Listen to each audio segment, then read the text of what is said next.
has to do with the Chatam Sofer more than anything else.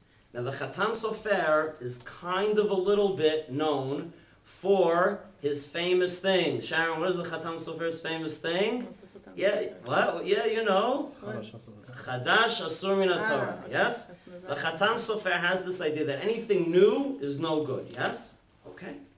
Now this leads to a certain kind of an approach, which I will call an ahistorical approach. This approach means that anything in Judaism that we do, if we do it, by definition, it can't be something new.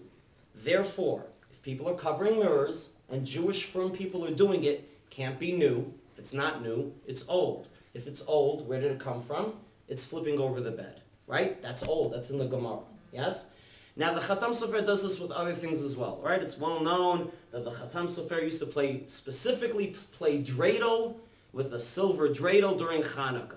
Why? To show that dreidel is an important Jewish custom, as opposed to what other people might think, a German or European child's game that was played generally around Christmas time. And they would write, the German words on it, N for nicht, and that turned into nun, and that's why you get nothing when you roll a nun. No. Or Gimel, standing for the German word ganz, which is why you get everything, the ganz everything, which was turned into a Gimel. Or a hey, standing for what word? Halb, meaning half. And what does the shin stand for? Yes? Shtel. What's shtel mean? They just sit there. So the Chatam Sofer played dreidel to emphasize to people that dreidel is in fact not that at all, but a Jewish custom, Nes Gadol HaYashem.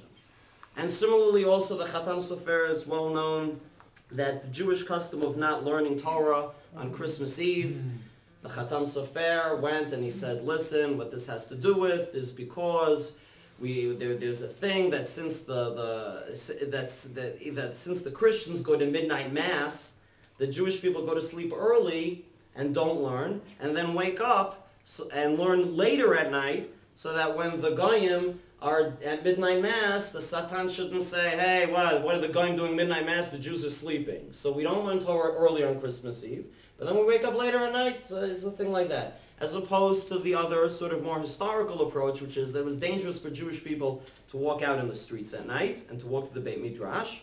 So therefore, everybody would stay home to be safe. Yes? The other men that women don't go to mikvah. Also mikvah also, right. Also, so they shouldn't, again, right, it was dangerous. So the Chatam Sofer had this approach that any custom that Jewish people did was understood to have some sort of a halachic reason, as opposed to a, let's call it sociological, whatever kind of reason. Now what I'm going to say is, and that's why I think this is all started with the Hungarians. Because everybody else who was covering mirrors was saying, they cover mirrors, it's something that people did, yes? But he says, he made it into halacha. Now I'll tell you. Now the question is, okay, so if this is not Jewish, then why are we doing it? So that's a fair question. And Rav Moshe Tzuriel, in his book, he has a book, Otzro Torah. And in this book, Otzro Torah, somewhere on page 1,000 and something, he writes, he has this whole chapter called Kama Mimin Hagei Avelut She'einam Ru'uyim. Mourning customs we should not do. Number 17 on this list, Kisui Hamarot, covering mirrors. He says, the reason is to cover, he says that he gives all the reasons, and what he wants to say like this, he says, Hinei acharei shmiat hamim rabim umeguvanim halalu. He says, all of these reasons I've heard. However, I say that anything that is is not well established, we don't start doing. And he says really not to do it. And Rav Moshe Tzuriel lives in Bnei Brak. He's a current, contemporary rabbi. He was the Mashgiach in Shalvin. So there are people then who say not to do it. And I was told also that Rav Shechter, when he was giving a shiur, and he mentioned this, and he mentioned, it was in the context of saying that, Rav Soloveitchik was of the approach of the Chatam Sofer, that it was a Kfiyat HaMitah and all the halachic ramifications. Rav Shechter did mention there in his talk that when he mentioned this to his father told him, it's not our custom. In other words, we don't cover the mirrors. So therefore, we now see that what happened was that I think it goes like this. There was something that people did that resonated also with Jewish people, just like, hey, it is something that has a certain amount of, I don't know, emotional power to it, to cover a mirror. It's something that resonates with the human psyche in some fashion. Now, Chatam Sofer then turned it halachic. Other Hungarian rabbis followed suit to find halachic reasoning.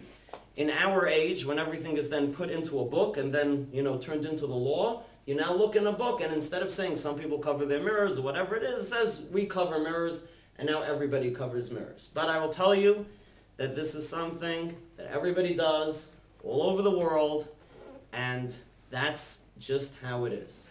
Alrighty, so now we know the story of covering mirrors, and that is the deal you could all eat. And you say the brachot, that's a Sephardic custom, but in these days of everything getting all mixed together, why not? Listen, I even covered a mirror during the Shiva. I covered this mirror because I didn't want anyone to say, how come the mirror is not covered? I'm going to start telling the whole story. So you cover the mirror. But in the bathroom, I didn't cover the mirror because, I'm not crazy. So there you go. All right, and that is the story. Thank you all for coming. Okay.